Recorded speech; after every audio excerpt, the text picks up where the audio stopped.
Hey, and welcome to the second episode of Right Hand Drive Guys. Today we're going to talk about where we're at today in our right hand drive quest to fulfill our dreams. So, Aaron, where are you at? What are you driving? What's the car of choice? Car of choice is definitely Skylines, right? I have a four-door R32 GT ST, and that's what I got for now. What about you? So currently in the stable, I have an R33 GTR 95 with, I think it's got like 120,000 kilometers, but I swapped out the cluster for the Nismo Junt. Had to. Yeah, so, to me, it's got 19,000 kilometers. So it seems that, I don't know. Title says otherwise, though. So, yeah, we're going to chat about our cars. We're going to kind of lay out where we're at with them in the whole build process, what we've done to them so far, where we're headed with them, and maybe even share a few little stories about the heartaches throughout the process. So you got the R32 4-door, Yeah. great choice, instead of just a 2-door like everybody else. Right. And so how many miles not miles, but kilometers you got on that bad boy? I believe now I'm up to like 178, 178. 179, something like that. Yeah. I picked it up. It had, I think, 168. So I put a few miles on it in the last year. Yeah, it's not bad, really. Yeah, it's a cruiser. And you drove, it's a driver's car. Yeah, exactly. You've heard me say that. Yeah. So you put the miles on to drive up here, obviously. So you know that 7 hours that you talked about. Right. So what are the mods? What have you done to it so far? So far, pretty much gone through it and did a bunch of the maintenance work that was neglected over the past few years from previous owners. Just cleaning up a bunch of stuff, cleaning up a bunch of wiring. Japanese people love to use those little wire connectors, like the Scotch locks or whatever. So whole car was riddled with a bunch of those from previous gauge setups and stuff like that. Yeah, mods of the past. Yeah. Just cleaning it up from that and doing a little bit of suspension work here and there and just really just enjoying it. Yeah. So when you're saying suspension work, what are you doing there? So last winter, I pulled the rear subframe out, replaced it with an S13 subframe, and pretty much threw the whole GK Tech catalog at it.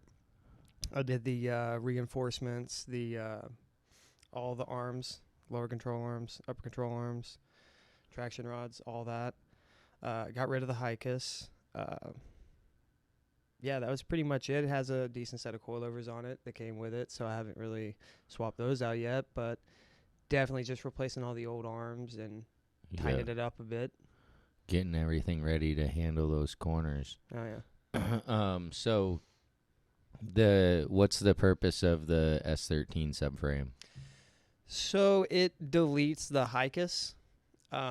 There's like tow rod pickups, and it fits right in there perfectly. The only difference between the R32 subframe and the S13 subframe is the tow rod pickups. So if I was doing it and tearing it down and powder coat and everything, I just wanted to do it right the first time. So I got an S13 subframe, found that on eBay, I believe. I had to settle for it. Oh, paid a little bit too much for it. But it's all good. It's all good now. It's looks nice and everything's still functioning well. And so you powder coated it, didn't you? Oh, yeah. Powder coated it. Pretty much the same color as the car with a little bit of flake in it, just so, nice. If you do look under the car, you're like, oh, okay. It's not just covered in oil and tar and Yeah. road grime from the past 30 years. So I like to clean things up and make them a lot nicer, and I don't like getting dirty when I work on stuff, so try to keep it clean. Yeah, I hear you.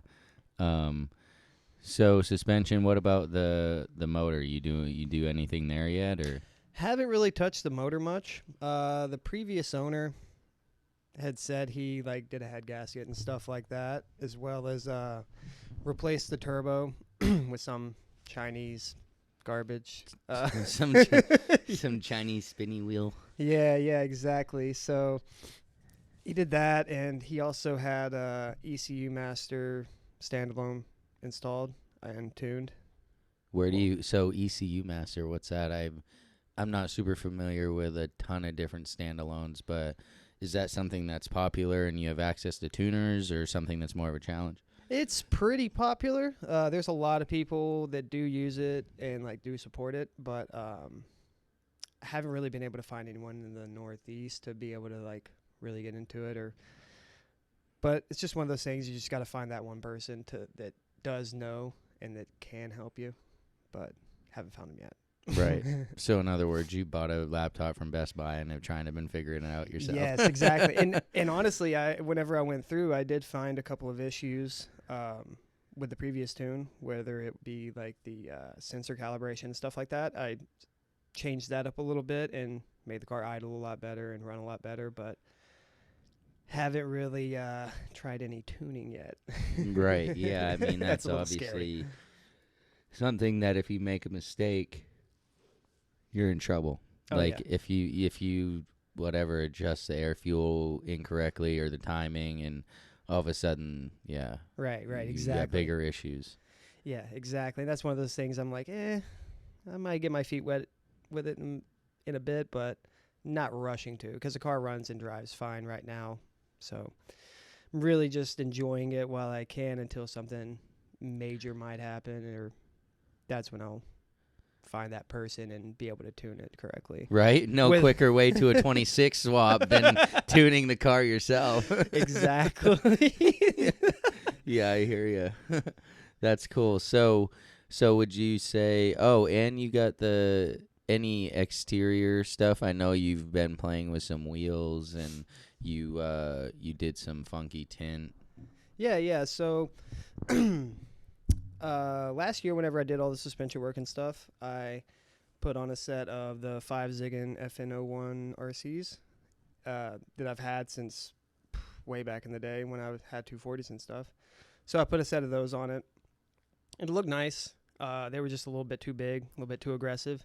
Had to run a lot of camber, and not really my thing totally, but it did look cool. But now for wheels, I got a set of Advan SA3Rs in a decent setup. But yeah, that's going to be the goal for next year, is to get those things on. And What color are those? they were the black and blue colorway, but I had them powder coated just straight white with some little bit of flake in it and some subtle. Yeah. So I wanted to do full polish or chrome, but that was pretty much impossible to find in the area. Yeah. And I didn't really feel like shipping them out and having to deal with that. So I settled for white, and I think it'll look good.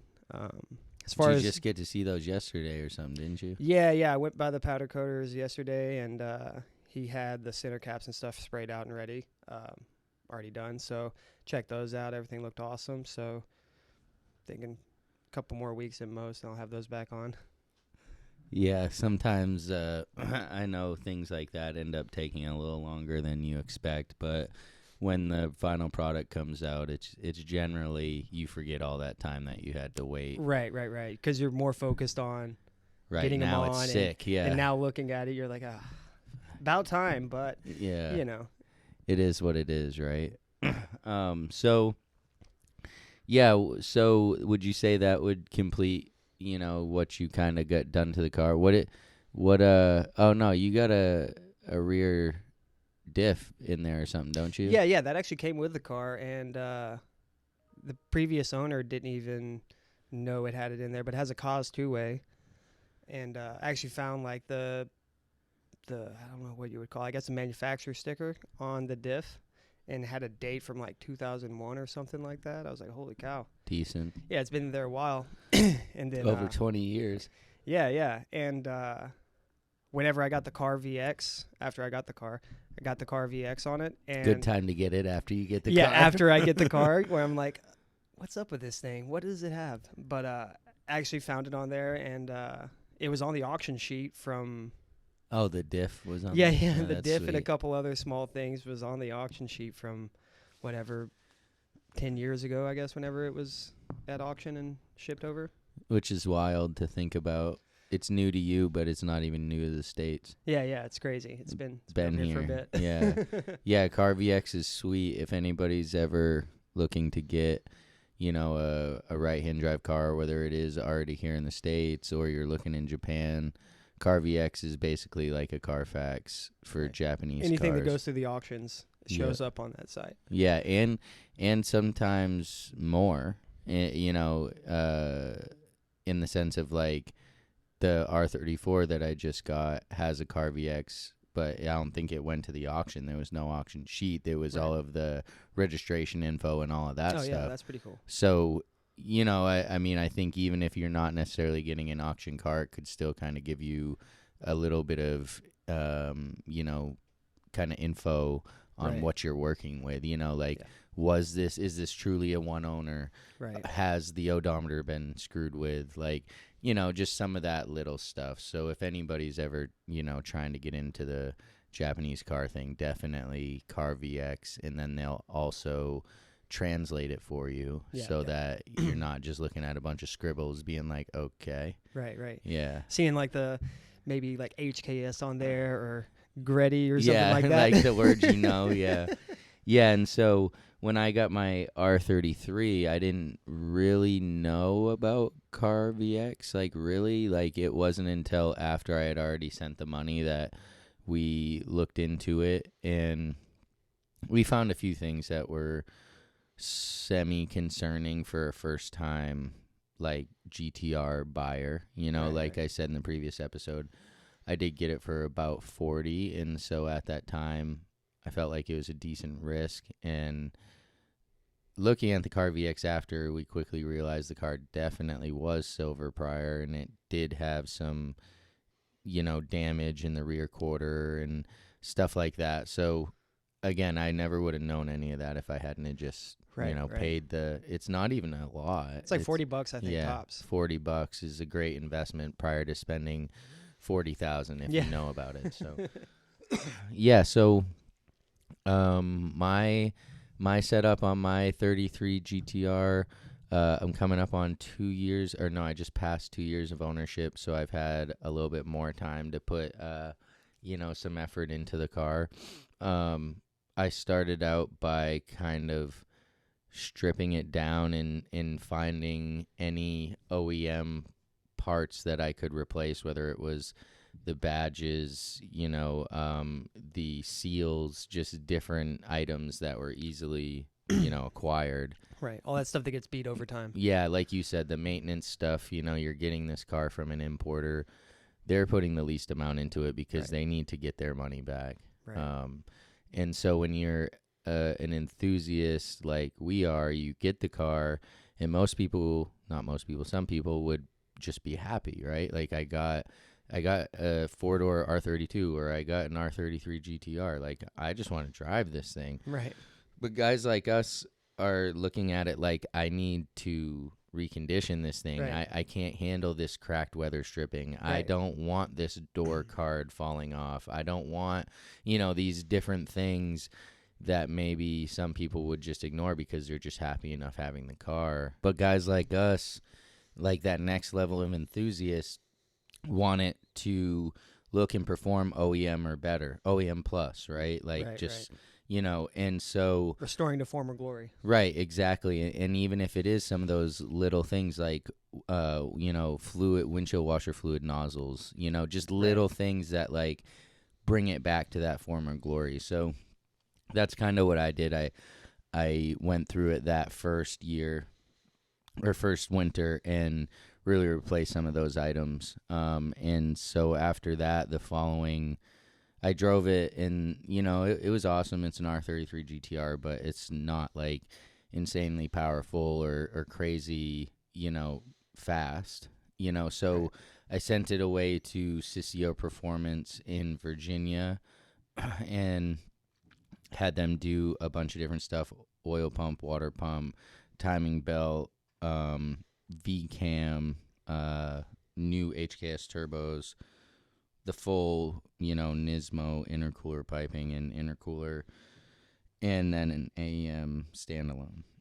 And so we went to pick it up I think we got it back in September. I think we dropped it off in May and got it back in September. Something like that. Yeah, kind of way too long, but whatever. We went and picked it up and we drove it and it felt awesome. We were both like, oh, shit. That rip around the block was sick. Yeah, it was like the best drive I've had in the car since, right? So it was like, whoa. Yeah, so and it felt awesome, especially compared to, the last time we had driven it, of course, 5 or 6 months before. And, we got it. Like I said, we're down in Virginia. We took it around the block. It was an amazing drive. We brought it home, and, the car did pretty well until we took it to like a track event and realized that there was some maybe some extra crankcase pressure or something like that that's creating like some blow by, and RBs are famous for that. Yeah, so now I got a little bit of extra work to kind of figure out doing it, to figure out how to get it back to where it was. But beyond that, with that car, it was really just to try to keep it somewhat factory looking. I got some LMG T4s. I didn't really do much as far as like on the body. I got some garage active mirrors and stuff, but overall just wanted to clean it up. We had our buddy Jay Pottle.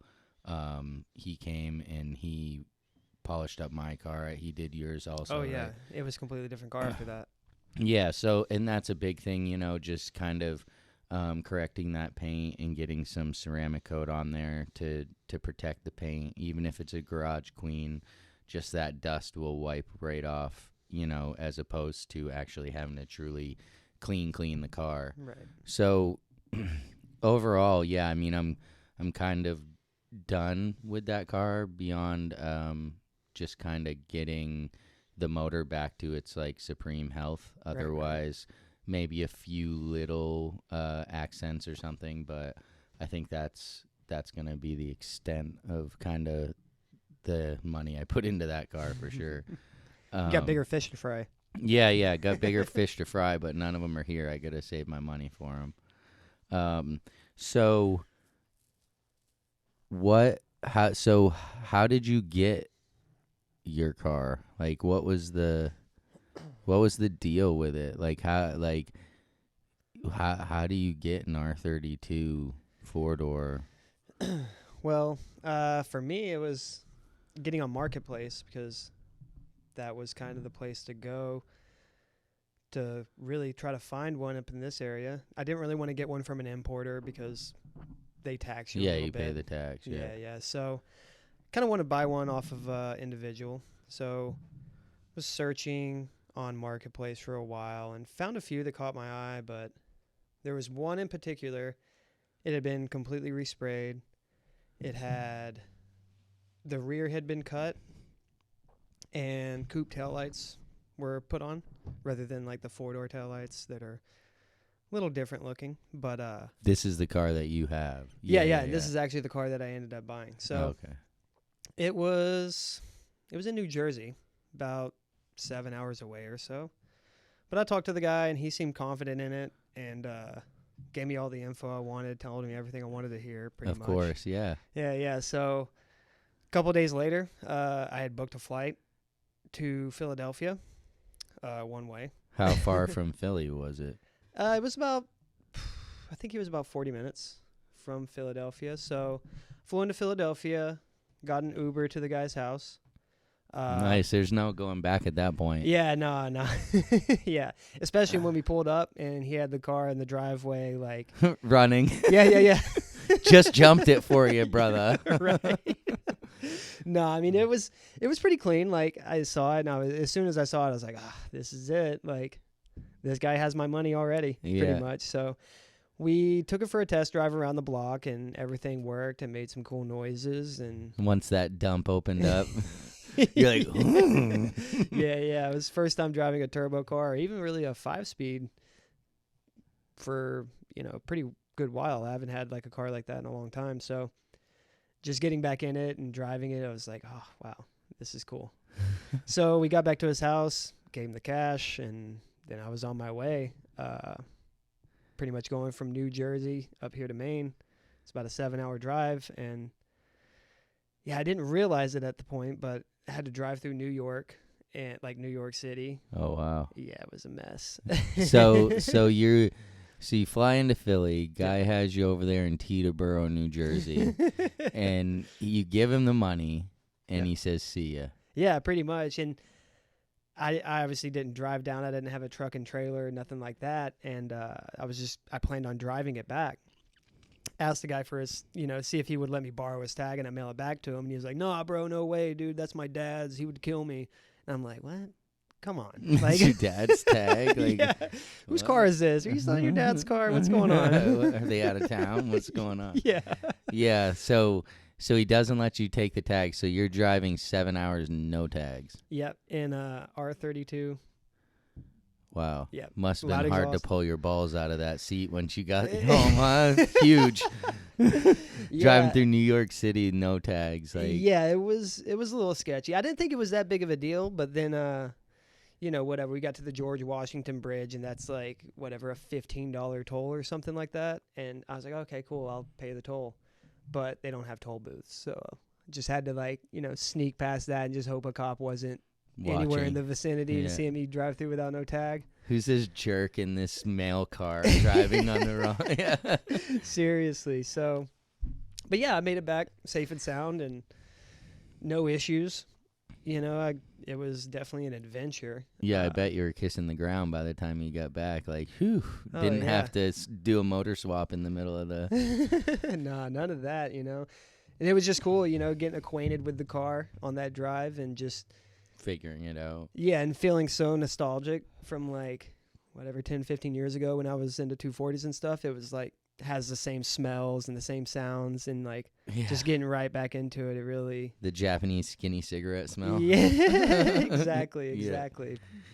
Yeah, it was good. Had a smile on my face the whole way back. So, but you get it back 7 hours, no major issues. What about registering it? Yeah, so that's another thing. Maine had this weird thing where they were declining registration on, JDM cars pretty much. So I thought it just had to do with the K cars and the mini trucks and stuff like that. But whenever I went to the town office to register the car, they pretty much told me no. And that was the end of that Actually, road. they did tell you no. Yeah, they said... It wasn't even pretty much. Yeah, they were just like, no, you can't do anything with this. And I was like, well, who can I talk to? And they were just like, you can go to the DMV. And I'm like, I tried calling them, trying to get to the bottom of it, but it was just dead ends everywhere. And I couldn't go back to the town office to try to register. They'll just tell me no again because it's the same person. Right. So I ended up having to register it with my mom in Tennessee. So it worked out in the end. Plan. Yeah. Had a backup plan. So it's my mom's car. We share it. Yeah, that's cool. Yeah, I bet she loves driving it. Oh, yeah, she does. Yeah, which is wild because I probably a year, let's just say a year earlier. Yeah. Go to the town office. Yeah. They call the DMV. They get the original sticker price for an R33 GTR. Yeah. Charge me. I know. And they charge me all my excise and all of these taxes. They get me registered, good to go. Yeah. Literally, 8 to 12 months later, they tell you no. Yeah. So I'm making plans to figure out how to get my car registered if they won't let me renew my registration, because I figure sure enough, if they didn't let you register it, what's the difference? There's no difference, literally. Right. So I'm calling my sister down in Florida. I'm doing the research on the Vermont plates, the Texas plates, the Montana plates, whatever I can get. And I walk back in to my town office to renew, just tucking a turd, just come on, this is gonna suck. So much anxiety because you're what am I going to do next? Like, I don't, Right. you know, but no, they handed me the next year's stickers and said, see ya. And I I'm know. like, wow. And to this day, I've heard of several other people like having right-hand drive cars up here and having no issues at all. And I'm just like, what gives? Why Yeah, me? that is weird how you just had that perfect storm of Yeah. the phone calls that got to the wrong person. And And even crazier, the lady at the town office had looked at the title and she was like, "Oh, Nissan Skyline. You know, my son had a bunch of these when he was in the Navy." And I was like, "What? Like, what are the odds?" And I thought I was going to get called out for the, low sale price or whatever it might be. Some sort of discrepancy like that. But no, they were just like, "Yeah, you can't do this here. yeah, sorry. See ya." Yeah, and so, hey, Mom. Yeah. Yeah, which luckily, right, that was kind of like an easy fix in the sense of, yeah, like you got to have your mom do it, but you got plates and Right, you're right. all set. So, yeah, my purchasing experience for my car was a little bit different. As far as, I purchased mine from an importer, one that I hadn't really heard of, but it seemed like they had sold enough cars to kind of give them a chance, which was JDM Sport Classics out of Three Rivers, Michigan, which is, again, a weird place to have an importer because you're like Nowhere near a landlocked. port. Like, yeah, you're not. Yeah, you're doing a lot more work to get these cars. So you would think the price would be higher, but like I said, they were asking 44 when I was looking at it. But to get to that point, me and my wife flew out to Detroit and we drove to Three Rivers, which is almost a 3-hour drive. And it was in the middle of winter because I purchased a car in February, so this was like January. And we flew in the middle of this storm, and we're like driving down the highway headed towards Kalamazoo, and literally so many people are off the road. Like, it was I've never seen this in Maine ever. Like, in the span of like 7 miles, it was like 20 something cars off the road. Jeez. Like, it was just crazy. Like, and we're in this little Jeep Wrangler thing. Like, I'm just like, yeah, no, I know how to drive in this. These guys just must like suck, but this is Michigan and they get snow too. So why is it like this now? But we just went really slow, and we made it through there. We end up getting a hotel in Three Rivers and show up at the spot the next day. We check out the car, but again, there was a big winter storm, so there's like shit tons of snow outside, and these people haven't cleaned up their parking lot. The road is like got mounds of snow in the middle of it. Like, it's just a mess, and so we can't test drive the cars. Yeah. They start it for me. I get to look around it. I called our buddy Varney, who owns a car dealership. I called you. I FaceTime. I remember. That's cool. Yeah, and so it was like everything looked good. In hindsight, I wish I could have really known a little bit more at the time, Right. because the importer left it out, and I didn't realize it because it's a pretty decent color change, but the car was color changed. Yeah. It was originally KA2, which is silver, but the car's CM1, it's white. Right. So the bay's done, every single piece is done. There's nothing, can't even find silver on the car. Yeah. The only way we found out was the VIN tag, right? Right. We had it right on there. It's like, KA2, wait a minute. yeah. You Google that number real quick, and it's like, wait a minute. Yeah, that's like the silver. So, yeah, I mean, there was a few things that weren't disclosed. It had blown shocks or, Tane adjustables on it. It was mismatched too, right? Like the rears were different than the fronts. It was the like, rears what? were something else. Yeah, so it was one of those things where after I got it home, of course, like I can really see it. I mean, they put it on the lift for me, but like they're standing there looking over my shoulder, you know. Right.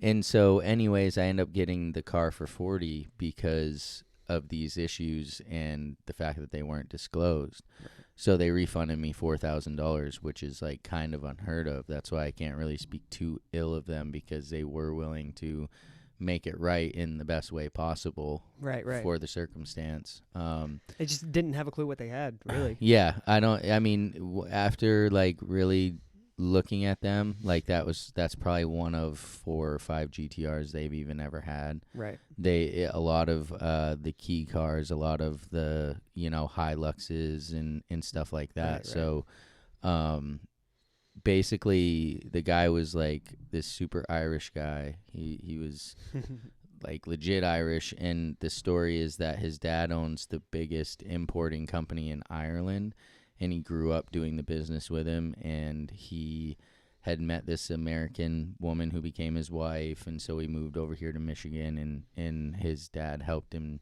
do the importing thing over here to try to get established. So I mean, it was a family business, but again, I don't think they ever really specialized in like sports cars, you know.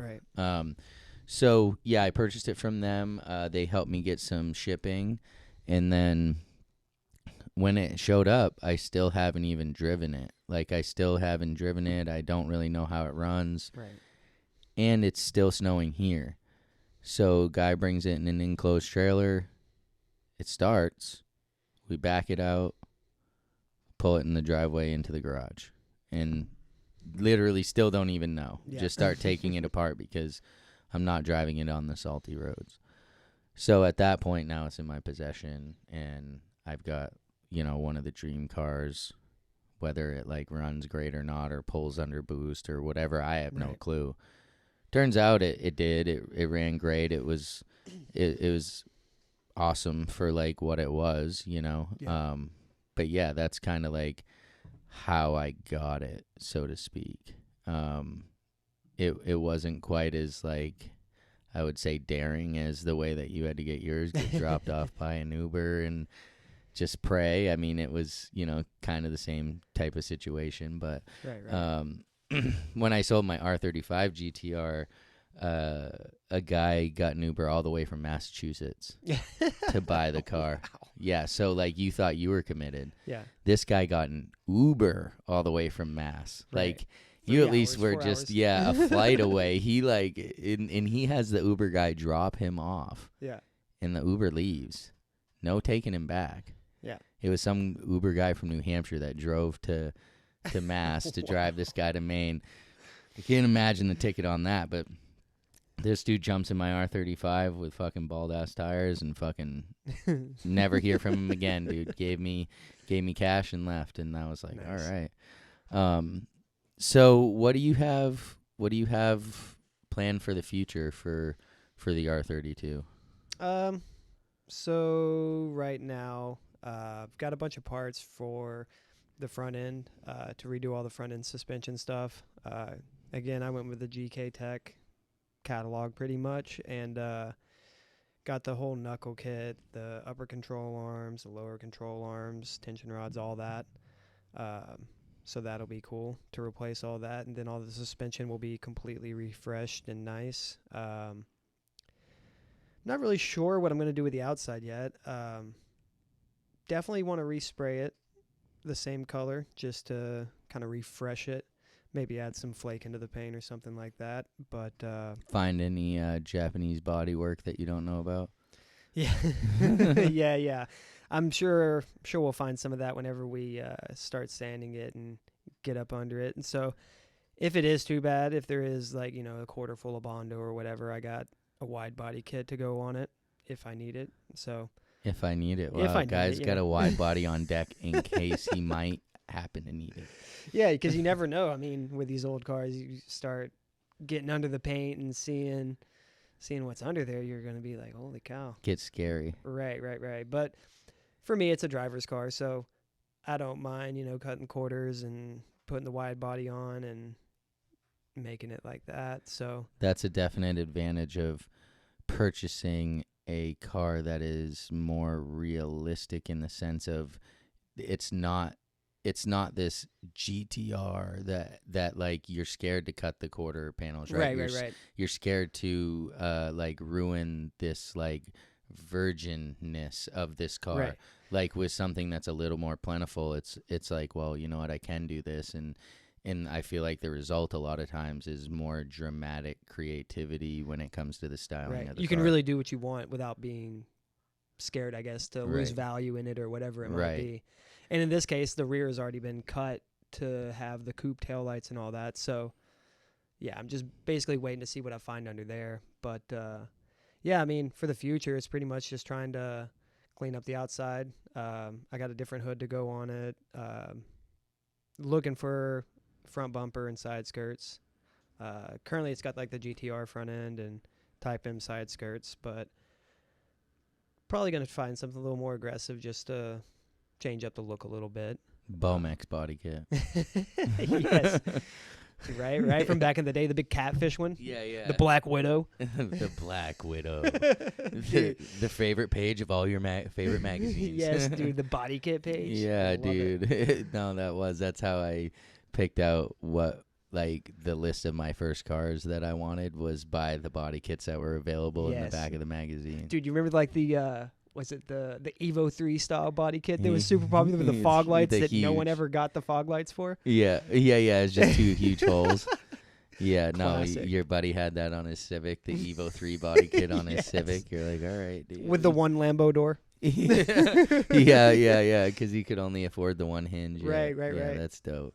Hey, those guys today might have some of the most beast time attack cars. Who knows, right? Yeah, who knows where those people are. You have to start somewhere, and during that time in the industry, that type of rice, so to speak, was actually like a standard. Right. Like it wasn't even at that time. Nobody was shitting on you for having an Evo 3 body kit, regardless of what it was on, right, that because was dope. you had it. Yeah, you had it with the underglow and the chipped fiberglass and everything. Yeah. Like, it's just how it was. Yeah. So, yeah, I mean, the future for me with this car, like I said earlier, is kind of like just drive and enjoy it once I can get the motor or turbo back to where it needs to be. Like you said, I have now acquired 2 R34s, a GTT and a GTR, so that's going to be my focus, although those did pretty much drain my funds. So there's not really, much there for going crazy. I did just get the EL garnish for the rear of the R33, nice. Which is a currently, like, underneath the underneath the trunk lid, there's a little garnish that says Skyline, but it's painted white just like the rest of the car, so it kind of isn't noticeable. But this garnish replaces that with like a clear garnish that matches the turn signals on the taillights, but it lights up itself. Where it says Skyline is backlit. Right. So, and that's a factory option. So it should just kind of spice it up a little bit and not make that so bland, and something you don't really see on a lot of cars, period. So, right. But yeah, I mean, with that car, I'm happy with it. It's got all the interior stuff I would want. It has all the exterior stuff. I think that I would, it's got the R35 brakes. Like, I just can't really do much else to it without taking it past the point of where my, like, ideal setup was. If you do too much, you can't even enjoy it. Right, exactly. exactly. You're too worried about timid these about it expensive ass parts. Right. Because you don't put replica shit on that car, right? Like, I would put replica shit on, like, maybe the R34 GTT. Right. I wouldn't be so concerned about that, because my personal, not every car guy's like that, but my personal standard for my car, because of what it is this certain, like, path for it, right? Just like maybe yours too, right? Like, you got this certain path in this end image inside of your head of, like, where that car would be when you consider it, quote unquote, done. Right. So what do you mean it's never done? right. Well, that's the thing. I'm trying to figure out where that line is, but we do have the R34 GTR over in Japan that we're going to be able to drive and experience in Japan, and who knows where that'll take me, right? When you're driving the car in Japan with all of the... Straight to the Wangan. Right, but like all of the up garages and the Nismo factory and all these different places that you're going to get kind of lured into oh, well, we could throw this in the trunk and install it in that parking lot we saw. Right. Like, you know, Right. and so now all of a sudden it becomes this thing in Japan, you know, before it even gets over here. So I have to premeditate that. So I have a few funds left over to do that type of thing. But yeah, no, my current car, I'm pretty happy with it, minus the engine issues, and I'm really excited for this summer to just be able to get it on the road and hopefully not get hit or anything like that, you know, Yeah. because that is one of the worst things about owning these cars that a lot of people don't realize, right? Like if your car gets hit at an intersection and let's just say the whole rear quarter gets folded in, like you're pretty fucked.